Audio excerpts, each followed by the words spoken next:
예수님의 3대 사역.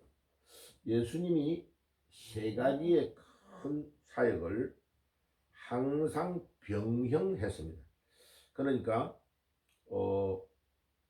예수님은 사역을 할 때에 이 세 가지를 항상 같이 하신 거죠.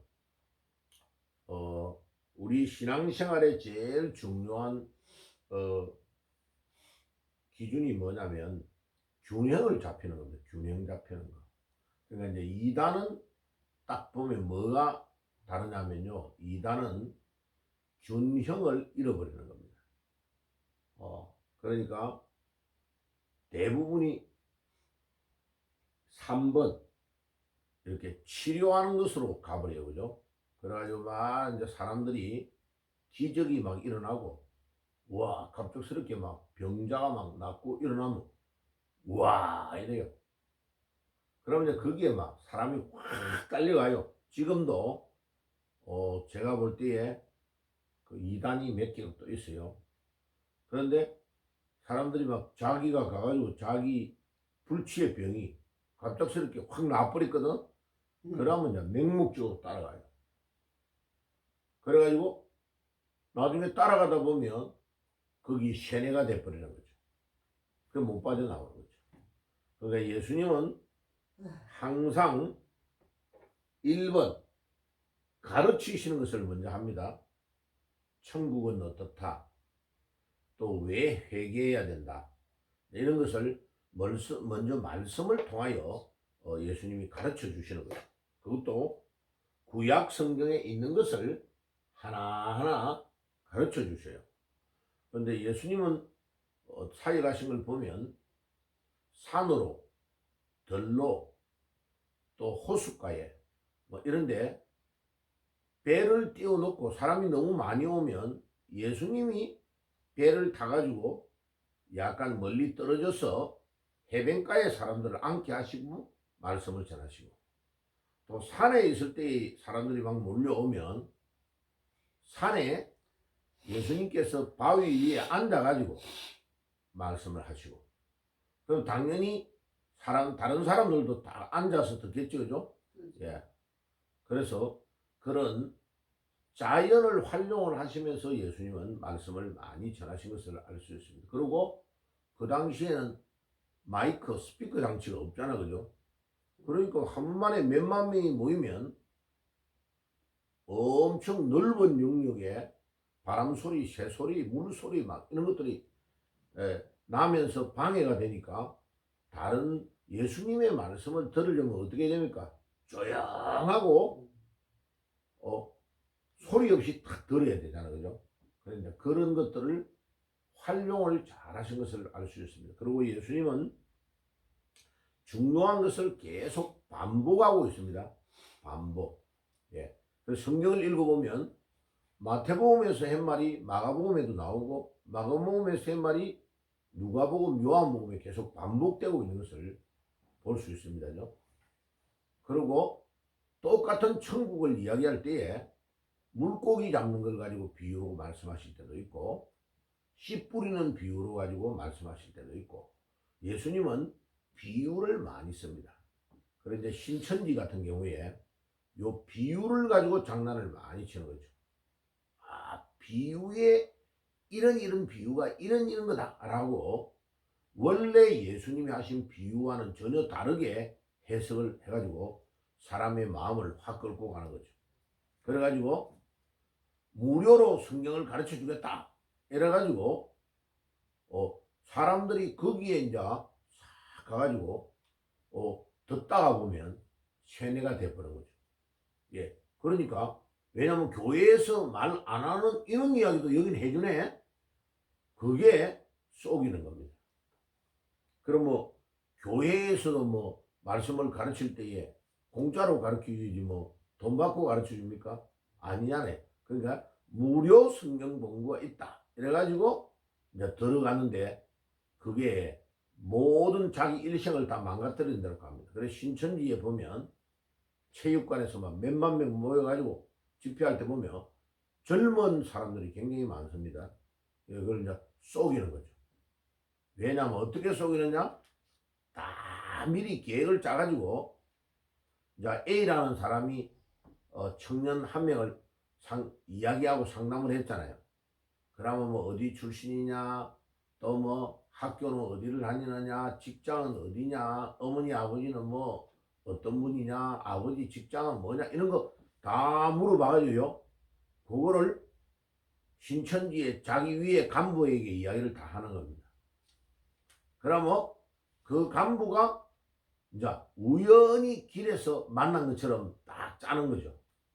그럼 그 간부가 또 말할 때에 커피숍 같은데 이런 데 가가지고 오늘 내가 커피 한 잔 쏠 테니까 같이 갑시다. 그래가지고 이야기할 때에 썩 이 사람에게 이미 들었던 걸 가지고 이거 아가씨는 보니까 굉장히 그 집안이 좋은 것 같아. 혹시 아버지는 이런 거 뭐 하시는 분 아니에요? 하고 툭툭 던지는 거예요. 그러면 신기하네.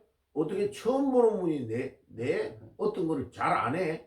그러면서 슬슬 이 사람을 끌고 들어가는 거죠. 예. 그래가지고 마치 이 사람의 장래를 또 이 사람의 집안의 거를 잘 아는 것처럼 하면서 마음을 환심을 사게 해가지고 이 사람에게 영화관에도 데려가기도 하고 밥도 사주기도 하고 그리고 봐요. 청년들이 자기가 좀 힘들 때에 거기에 싹 나를 이렇게 도와주는 사람이 있구나. 이 세상에서 아무도 나를 안 도와주는 줄 알았지만 나를 도와주는 사람이 있네 하고 이제 성경 공부 무료로 하는데 데려가가지고 딱 들어보면 비유풀이 이래가지고 한 번도 들어보지 않았던 교회에서는 이런 거 아니었는데 계시록에 이런 뜻이 있었구나 하고 막 신천지에서 각본을 짜는 대로 합니다. 그렇게 봐요. 잘못 가르침을 받아버리면 쇠뇌가 돼버리면요 못 빠져나옵니다. 나중에 이제 부모가요 찾아와가지고 이단이니까 나오라 하면요 어머니 아버지가 미쳤다고 하면서 교회에 아무개 사람이 이랬는데 어떻게 그런 교회를 다니냐고. 나는 여기가 최고로 좋은 교회다고. 나는 절대로 그래서 직장도 안 다니고 예수님이 곧 재림할 것이니까 나는 여기에 주수꾼의 역할을 다 해야 된다 하면서 부모가 막 울고 불고 해도 안 됩니다. 한번 빠져버립니다. 봐요. 이게 균형을 잃어버리면 그러니까 직장 생활을 잘하고 정상적인 생활을 하면서 예배를 드리고 신앙생활을 해야 되는 것이지. 그래가 이제 부모를 만나면 안 된다. 이렇게 또 가르친단 말이에요. 그게 봐요. 그게 어떻게 정상이냐고. 그런데 우리 예수님은 보면 항상 가르침을 먼저 딱 시작합니다. 가르칩니다. 그래서 로마서 1장 16절에 내가 복음을 부끄러워하지 않으니 이 복음은 모든 믿는 자에게 구원을 주시는 하나님의 능력이다. 예. 복음의 능력이 얼마나 대단한지를 예수님은 이렇게 가르쳐 주셔요. 자, 그거를 영어로 티칭이라 하죠. 그죠? 가르치고, 그 다음에 전파해요. 천국은 이런 곳이다! 라고 전파는 선포를 하는 거죠. 그리고 회개해야 된다. 회개하지 않으면 이런 일이 일어날 것이다. 하고 선포하시는 거죠. 자, 그리고 환자들 몸 안 좋은 사람들이 막 소문을 듣고 찾아온단 말이에요. 그러면 예수님이 성령의 능력으로 딱 귀신을 쫓아내고 하면 낫는 거죠. 그럼 보세요. 낫는데 몸이 낫는 게 중요한 게 아니고 보세요.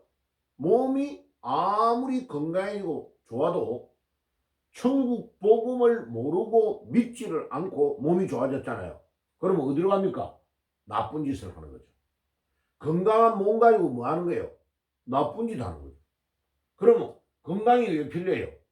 건강하고 좋아지고 치료를 받은 그게 아무런 의미가 없는 거죠. 그러니까 절에 중들 있잖아요. 돌을 오래 닦은 사람은 막 암병 환자를 낫게 하는 사람도 있습니다. 왜냐하면 봐요. 귀신에게 잡히면 절에서도 30년 40년 돌을 닦는 게 그냥 닦는 게 아닙니다.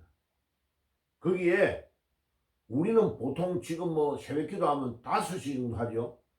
절에 들어가서 보세요. 거기에서 참선하고 도 닦는 사람들의 도표가 딱 나와 있어요. 도표가 보통 새벽 3시에 일어나요. 시작을 새벽 3시에 하면 2시 전에 일어나가지고 머리 감고 다 해가지고 단장하고 잠자던데 싹 이불 다 개놓고 딱 해가지고 그 다음에 이제 일어나라고 저 큰 북 같은 걸 가지고 중 한 사람이 뚱뚱 쳐요. 그러면 이제 새벽 4시라는 걸 알려주는 거죠. 그래가지고 일어나요. 그래가지고 그 중앙에서 돌을 닦고 벽을 보고 참선하는 그 장소에 직결되는 시간이 새벽 3시예요. 그럼 보통 2시에 일어나. 내가 물어봤어요. 몇 시에 일어나는 거를 몇 시에? 2시는 일어나야 된다는 거예요. 그러가 봐요. 산에 그 깊은 산 중에 아무 소리도 나지 않는 거기에서 새벽마다 일어나가지고 그 다음에 고기 같은 이런 거 안 먹잖아요. 이 사람들은요. 산에 있는 나물 이런 거 가지고 먹잖아요. 그러니까 소화도 잘 될 거 아니고 전날 먹은 거 조용한 가운데 목탁 가지고 두드리면서 떡떡떡떡떡떡떡떡 보세요. 그거를 1년이 아니고 10년, 20년, 30년 해보세요. 그래 성철 스님이 써난 책을 한번 보세요. 10년을 누더기 옷 입고 떨어진 거 꼬매가 입고 벽을 보고 참선을 하고 10년을 누워있지 않고 벽에 기대가지고 참선하다가 졸리면 자는 거를 10년 이상을 했다고 말하고 있는 거예요. 그래 내가 읽으면서 참 우리 기독교인들은 불교 이 사람들이 하고 있는 그 지극정성을 따라가려면 아무것도 아니구나. 그들이 거기에서 그럼 불교가 거기에 생명이 있느냐? 생명이 없단 말이에요. 귀신에게 잡혀가지고 하고 있는 거라고. 그런데 거기에 귀신에 오랫동안 잡힌 사람 봐요. 산에서 해발 1000m가 넘는 데를 올라갈 때요. 축지법을 써가지고 10분도 안 되고 올라가는 사람도 있어요. 완전히 날아가듯이 올라가는 사람이 있어요. 내가 그 아는 사람 산에서 돌을 수십 년 닦은 사람 보면요. 올라가는데 이게 걸어 올라가는 게 아니고 날아가듯이 올라가요. 그게 초인적인 힘이 막 나오는 거예요. 봐요. 귀신에게 잡히면 귀신같이 막 행동을 해요. 그러니까 우리 기독교인들이 편안하게 누워가지고 잔다면서 아무 생각 없이 교회 다니는 사람은요. 사실은 절에서 도 닦는 사람보다 못한 사람이 엄청 많아요. 그런데 문제는 그들은 누구에게 잡혀있냐? 악한 영에 잡혀있는 거죠. 그 악한 영이 그를 계속 끌고 가는 거죠. 그러면 환상과 착시 현상이 오면서 막 역사를 해요. 왜 그걸 아느냐면요. 무당들을 전도를 해보면 무당이 나중에 이제 딱 귀신이 쫓겨나갈 때에 막 이래요. 내 안에 막 우리 할아버지가 와 있고 누가 와 있고 막 이렇게 막 고백을 해요. 그런데 나 제발 나를 쫓아내지 마. 나 안 나갈 거야 막 이러면서 발악을 해요. 근데 그때 막 고백을 하는 게 있다고요. 그러니까 귀신에게 잡히면요. 그러나 나중에 이제 무당이 기절을 하고 쓰러져요. 귀신을 쫓아내며. 그래서 귀신이 그 악한 영이 이제 어릴 때부터 그를 잡고 있던 그 귀신이 딱 도망가고 나서 사람이 완전히 죽었듯이 해가지고 한두 시간 누워있다 일어나요. 그래가지고 목사님 내를 얼마나 수십 년 동안 잡고 있은 그 귀신이 막 수억만 마리가 들어와 있고 두목 사탄 요놈이 나를 딱 잡고 안 놔주는데 자기에게 막 사람이 딱 찾아오면 그 사람을 딱 보면 투시 현상이 일어나가지고 안에 무슨 생각 뭘 하고 앞으로 어떻게 될까를 다 가르쳐준대. 그럼 그거를 딱 점치면 그대로 맞는 거예요. 그러니까 귀신이 귀신같이 알아맞혀주는 거예요. 그러니까 유명한 국회의원, 대통령 출마할 사람, 후보자 이런 사람들이 왜 한 번 가가지고 점 보고 일하는데 1억씩 2억씩 주면서 가느냐 하면 내가 당선되겠다 안 되겠다 그거 알려고 가는 거예요. 그런데 그 용하다는 사람의 말이 어떨 때 맞거든. 왜? 귀신에게 잡혀가지고 가는 거예요. 그런데 귀신하고 성령하고 왜 다르느냐? 귀신은 들어갔다가 나왔다가를 그 귀신에게 잡힌 사람에게 안 물어봐요. 귀신이 주관을 하기 때문에 들어갔다가 나갔다가를 귀신이 빠져나갔다가 들어갔다가를 자기 마음대로 하는 거예요. 그런데 하나님의 성령이 우리에게 임하면 성령은 들어갔다가 나왔다가를 하는 게 아니고 한번 들어가면 우리 안에 영원히 거주하는 거예요. 아멘. 이게 구약시대에는 사울에게 들어갔던 성령이 사울이 하나님의 말씀대로 순종 안 하니까 빠져나가 버렸어요. 그런데 사울이 폐인되고 결국은 자살해가 죽잖아요. 길보아 산에서. 그거를 다윗이 한 거예요. 그러니까 다윗이 범죄하고 타락해가지고 막 하나님께 회개할 때 시편 51편에 뭐냐면 하나님이요 하나님의 영을 나에게서 거두어 가지 말게 해달라고. 하나님의 영을 거두어 가버리면 끝이라는 것을 다윗이 알은 거예요. 다윗이 얼마나 똑똑한 사람인가를 알 수 있는 거죠. 그러니까 우리가 하나님의 영이 우리 안에 임하고 그 영을 따라가는 것 이것이 엄청 중요해요. 신앙생활에 제일 중요한 게 하나님의 성령이 나를 이끌어가고 있다는 것을 깨닫고 그분을 따라가는 게 엄청 중요해요. 그러니까 교회를 다니는데도 거짓말을 기가 막히게 잘하는 사람이 많아요. 왜 그런지 알아요? 교회는 다니는데 악한 영에 잡혀 있는 거예요. 보기는 얼굴이 엄청 착하게 보이는데 딱 영적인 분별력이 있는 사람 보면 그게 보여요. 보인다니까요. 아, 저 사람 다른 영에 잡혀 있구나. 그러면서 와가지고 설교는 듣고 예배는 잘 드려. 그런데 돌아다니면서 하는 짓은 마귀 짓을 하는 거예요. 사람과의 관계를 이간하고 말을 살살 녹이가 거짓말하고 그거를 하는 거를 누가 하느냐?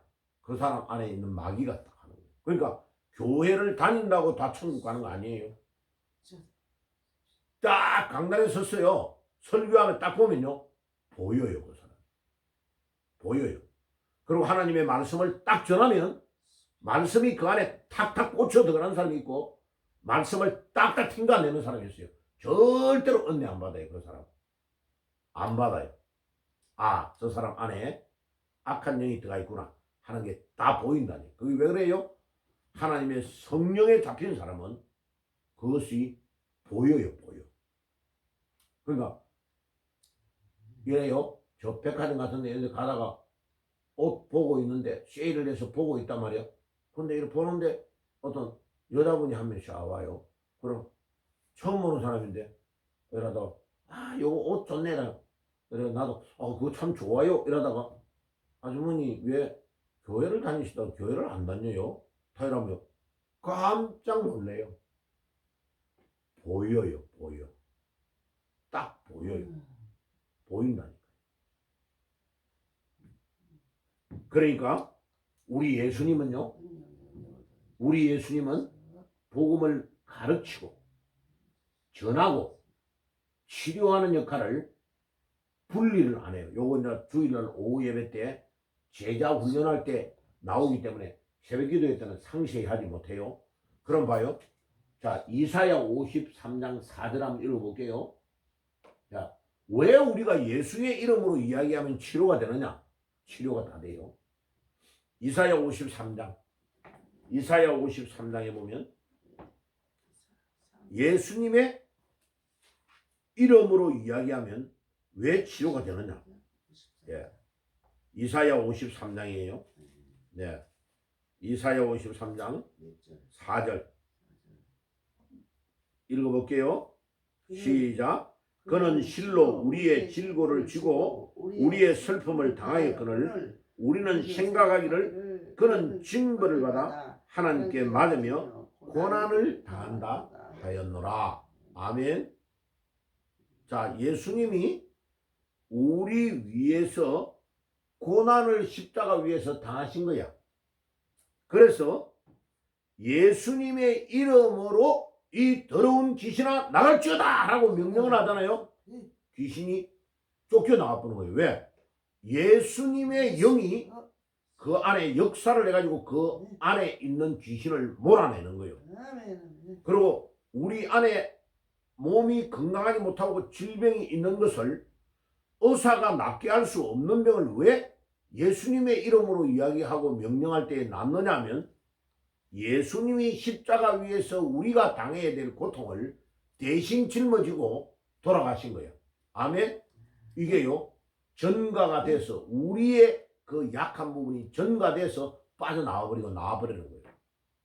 그런데 이제 절에 있는 스님이 열심히 뒀다가가지고 귀신을 그 사람이 몸이 낫다 이래가지고 절에 다니는 여자가 막 절에 막 몇 억씩 막 그 돈을 내는 사람이 있어요. 그래 어떤 사람이 이제 하다가 자기 집에 막 더 어려움이 와가지고 해결이 안 되고 교회 와서 목사님 상담할 게 있어요. 그러면 자기는 어느 절에 수십 년을 다니고 돈을 몇 억을 냈고 이러는데 내가 딱 그럽니다. 절에 스님이 당신에게 낫게 한 거는 하나님의 성령이 낫게 한 게 아니고 귀신이 하는 겁니다. 당신의 영을 거기에 딱 끌고 가려고 귀신이 거기서 역사를 한 겁니다. 그리고 어느 날 갑자기 그 사람의 태도가 확 바뀌어버려가지고 돈도 안 내니까 얼굴을 확 바꿔버리고 다시는 안 만나주고 하디요? 그게 귀신이 그렇게 하는 거예요. 귀신이 사람을 그냥 그대로 뒤집어 놓는 거예요. 그런데 하나님의 성령의 특징은 뭐냐면 그 사람을 살리고 그 사람을 꾸준하게 영원한 구원의 길로 인도하는 거예요. 그러니까 이단의 영을 받은 사람은 사탄의 영을 받은 거예요. 그런데 하나님의 성령의 영에 의해서 치료가 되면 완전히 몸이 완전히 완치가 되고 자기 삶을 건강하게 생명의 길로 천국에까지 인도하는 거예요. 아멘.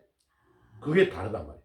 그러니까 사탄은 그 사람을 이용하고 돈을 빼먹고 사기를 치지만 하나님의 성령이 역사를 하고 예수님이 하신 것처럼 하면 완전히 치료되는 거예요. 자, 마지막으로 말라기서 4장 2절을 한번 읽어볼게요. 말라기서 4장 2절. 마태복음 바로 앞에가 말라기죠. 구약성경의 제일 마지막이 말라기예요. 말라기. 예, 말라기서 4장 2절 한번 찾아볼게요. 구약성경 제일 마지막 장 4장이에요. 말라기서. 마태복음 바로 앞에요. 4장 2절. 자, 마태복음 4장 2절. 예, 1331페이지 제일 마지막입니다. 자, 4장 2절이에요. 시작. 내 이름을 경외하는 너희에게는 공의로운 해가 떠올라서 치료하는 강선을 비추리니 너희가 나아가서 외양간에서 나온 송아지같이 되리라. 야, 하나님의 말씀이 얼마나 멋지게 문학적으로 표현되어 있냐면 봐요. 외양간에 송아지가 나와서 뛰노는 거 봤습니까? 예, 엄마 소에게 태어나가지고 얼마 안 되는 송아지 이놈이요. 이제 엄마처럼 딱 고삐를 물고 나왔다가 안에 외양간 안에 딱 넣어놨다가요. 엄마보다도 먼저 나오도록 타가면요. 요 송아지가요. 막 나와가지고 마당에서 막 깡충깡충 뛴다고요. 그거를 성경에서 어떻게 표현하냐.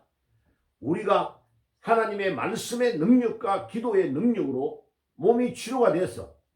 그러면 안전뱅이가 한 번도 일어나지 않았던 40년 50년 동안 일어나지 않았던 사람이 갑작스럽게 예수의 능력으로 일어나 버렸어. 그럼 어째요? 너무나 기뻐가지고 막 깡충깡충 뛰어요. 그게 마치 외양간에서 나온 송아지가 너무나 기뻐가지고 뛰노는 것과 같다라고 표현하고 있는 거죠. 이야, 이런 표현을 보면요, 하나님의 말씀이 얼마나 대단한지 몰라요. 오늘 이 아침에 우리가 하나님의 말씀을 배우고 복음이 선포되고 그 능력에 의해서 우리 몸이 치료가 될 때에 송아지가 외양간에서 나와서 뛰어노는 것 같은 축복이 있을지어다. 아멘. 있을지어다. 아멘. 있을지어다. 아멘. 그러니까 봐요. 하나님의 말씀을 들을 때에 항상 나에게 이 말씀을 적용해야 돼요. 내한테. 그 말씀을 나에게 적용을 해야 그게 치료가 되어지는 거예요. 아멘. 그 말씀을 치료를 받아야 돼요. 말씀을 통해 내가 이런 게 부족하구나. 내가 이런 게 연약하구나. 그걸 말씀을 듣고 계속 치료되는 역사가 일어나야 되는 것입니다. 예수님은 이 세 가지의 역할을 딱 균형 있게, 자, 말씀도 안전하고 치료를 먼저 해준 게 아니고 하나님의 말씀을 가르쳐주고 복음을 선포해주고 그 말씀을 깨달은 자에게 치료를 해주는 거예요. 그래서 병이 나을 때 예수님이 꼭 하신 말씀이 뭐예요? 내 믿음대로 될지어다. 내 믿음이 너를 낫겠다. 믿음대로 될지라. 오늘 이 아침에도 여러분들이 믿음대로 치료되고 믿음대로 여러분들이 성장되고 믿음대로 여러분들이 기도하는 그대로 역사가 일어날지어다. 아멘. 예, 기도하겠습니다. 하나님 아버지, 오늘 이 아침에도 우리 예수님이 이 땅에 오셔서 공적인 사역을 하실 때에 세 가지의 사역을 병행하셨습니다. 신앙생활은 한쪽에 기울어져 있는 것이 아니고 가르치고 전파하고 치료를 받는 역할을 계속해서 감당했습니다. 오늘 하루도 주님, 우리가 주님이 하셨던 그 사역과 같이 이 땅 위에서 균형 있는 신앙생활을 할 수 있도록 도와 주시옵소서. 예수님의 이름으로 기도드리옵나이다. 아멘.